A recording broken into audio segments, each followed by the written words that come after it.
बिस्मिल्लाहिर्रहमानिर्रहीम। तो देखिए स्प्लीन के बारे में हल्का फुल्का यहाँ पे पढ़ते हैं। स्प्लीन स्प्लीन एक जो है ऑर्गन है एब्डोमेन में। ये लेफ्ट अपर क्वाड्रेंट में होता है। फॉर एग्जांपल देखें एब्डोमेन के ये क्वाड्रेंट्स हैं, ये अम्लाइकस है, तो इस पॉइंट पे लेफ्ट अपर क्वाड्रेंट पे स्प्लीन होता है। ये राइट साइड और ये लेफ्ट साइड, ठीक है। इस पॉइंट पे ये स्प्लीन होता है, ठीक है, लेफ्ट अपर क्वाड्रेंट पे। और एंटीरोलेटरल होता है, ये कहाँ होता है?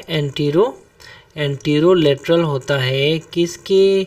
लेफ्ट किडनी के, ठीक है, लेफ्ट किडनी के एंटीरोलेटरल होता है। It is protected by 9th 10th and 11th ribs, ठीक है, 9th 10th and 11th ribs.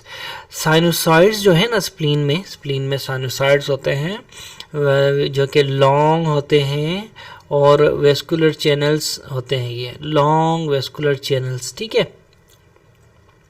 और ये कहाँ होते हैं sinusoids of the spleen are in red pulp, ठीक है ना, SR याद रखें। Sinusoids of the spleen are in red pulp, ठीक है ना। अच्छा, ठीक है ना। तो यहाँ पे देखें नीचे इस डायग्राम में मैं आपको स्प्लिनिक साइनोसॉइड्स दिखाता हूँ, ठीक है ना। ये देखें, ये जो है साइनोसॉइड्स हैं ये, ठीक है ना। ये देखें, ये एक साइनोसॉइड है, ठीक है, ये सारा साइनोसॉइड है। और ये क्या कहता है इसके बारे में कि ये साइनोसॉइड्स होते हैं कहाँ? रेड पल्प में। SR निमोनिक हमारा याद हो गया, ठीक है ना। उसके बाद देखिए साइनोसॉइड्स में फेनेस्ट्रेटेड बेसमेंट मेम्ब्रेन होती है, ठीक है ना, फेनेस्ट्रेटेड बेसमेंट मेम्ब्रेन होती है। तो साइनोसॉइड्स के बारे में दो चीज़ें, ये रेड पल्प में होते हैं और इनकी बेसमेंट मेम्ब्रेन कैसी होती है? फेनेस्ट्रेटेड, ठीक है ना, फेनेस्ट्रेटेड होती है। अच्छा, टी सेल्स के बारे में याद रखें। स्प्लीन में T cells are found in peri arterial lymphatic sheath, PALS में टी सेल्स होता है, ठीक है ना, ठीक है। टपाल याद रखें, इसमें टपाल, ठीक है ना। टपाल से कैसे याद रखेंगे आप कि टी सेल्स आर टपाल से कैसे याद रखेंगे कि T cells are located in peri arterial lymphatic sheath. तो एक निमोनिक हम हो गया हमारा SR, ठीक है ना, ऐसे याद रखें। SR से हम कैसे क्या याद करेंगे?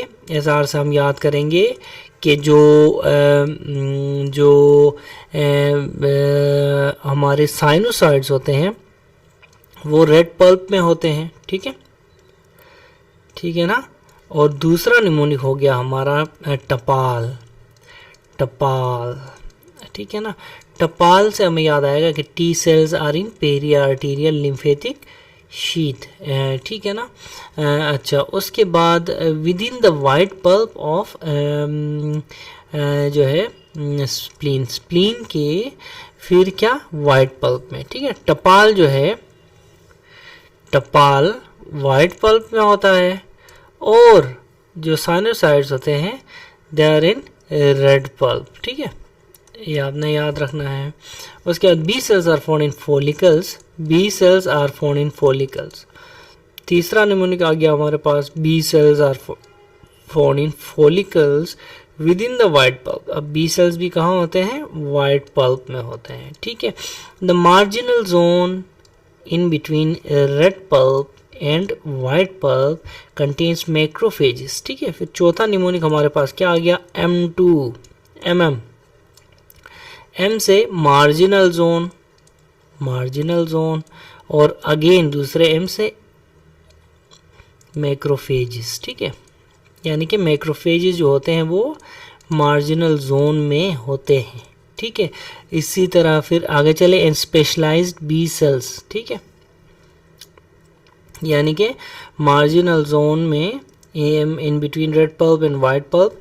देखिए मार्जिनल जोन होता है डायग्राम में, देखें, ये देखें, ये इस एरिया को फोकस करें, इस एरिया को, तो ये देखें, ये जो है ये जर्मिनल सेंटर है, ये वाइट वाला, ठीक है, ये जर्मिनल सेंटर है। इसके बाहर ये जो है ये मेंटल जोन है, इसके बाहर मार्जिनल जोन है, ठीक है ना। मार्जिनल जोन जो है कहाँ होता है? रेड पल्प और वाइट पल्प के बीच में होता है, ठीक है ना। कहाँ होता है? रेड पल्प और वाइट पल्प। अब रेड पल्प और वाइट पल्प क्या है ये देखें, इसको फिर थोड़ा जूम करता हूँ, ठीक है, इसको मैं थोड़ा जूम करता हूँ।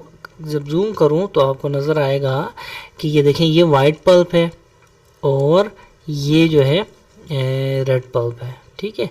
रेड पल्प कहाँ, ये देखें वाइट पल्प में आपको फॉलिकुलर बी सेल्स नज़र आ रहे हैं, ठीक है, बी सेल्स नज़र आ, पेरियाडिकुलर लिम्फेटिक शीट है, ठीक है, पैल्स भी वाइट पल्प में है, तो ये दोनों वाइट पल्प पे हैं, ठीक है। और जो रेड पल्प है, ये देखें रेड पल्प, ये रेड पल्प आपको नज़र आ रहा है, रेड पल्प जो है ये सारे का सारा एरिया रेड पल्प है। इस एरिया को रेड पल्प देखें, ये इस एरिया को वाइट पल्प कहते हैं, ठीक है, जबकि इससे ऊपर एरिया को रेड पल्प कहते हैं, ठीक है। तो दो पल्प्स होते हैं स्प्लीन के। स्प्लीन के कितने पल्प्स होते हैं? वाइट पल्प, रेड पल्प, ठीक है ना।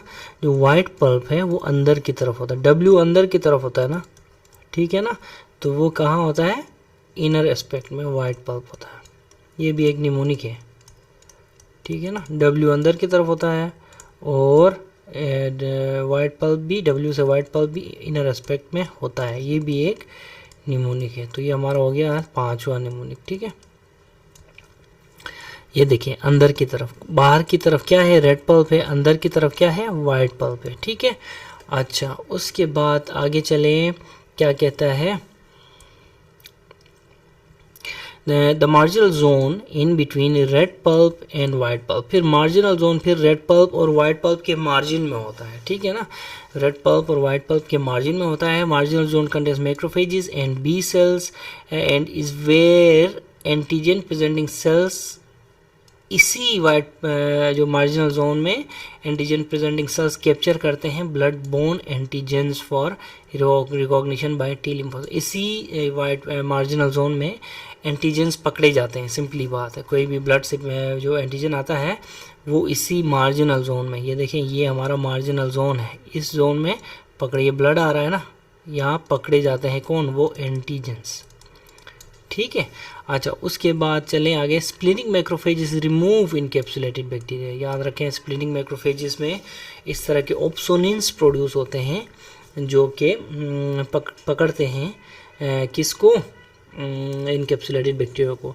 स्प्लीनिक डिसफंक्शन देखें कब होता है? फॉर एग्जांपल किसी पेशेंट की स्प्लीनेक्टमी हो तो स्प्लीनिक डिसफंक्शन होता है, सिकल सेल डिजीज़ में स्प्लीनिक डिसफंक्शन होता है। ऐसे केसेस में आईजीएम कम हो जाता है, कम्प्लीमेंट भी कम हो जाता है और डिक्रीज कम्प्लीमेंट एक्टिवेशन होती है। जब आईजीएम कम होगा, डिक्रीज कम्प्लीमेंट एक्टिवेशन और डिक्रीज C3b ऑप्सोनाइजेशन, ये चीज़ें होती हैं, ठीक है ना। फिर क्या होता है? फिर इंक्रीज्ड ससेप्टिबिलिटी होती है, किसके लिए?